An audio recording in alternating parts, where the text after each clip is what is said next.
E o Inosuke? O Inosuke chegou aqui num estado totalmente deplorável. Então, a visão que eu tô tendo do Inosuke pendurado no teto é uma alucinação?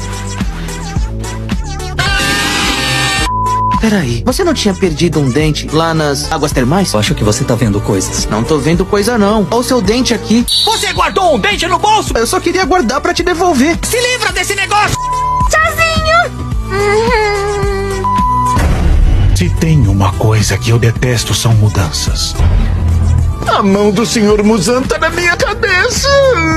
Eu vou dar um chilique. Se eu estou bem, eu estou deitado nos braços de uma jovem muito bonita. Eu diria que estou nas nuvens.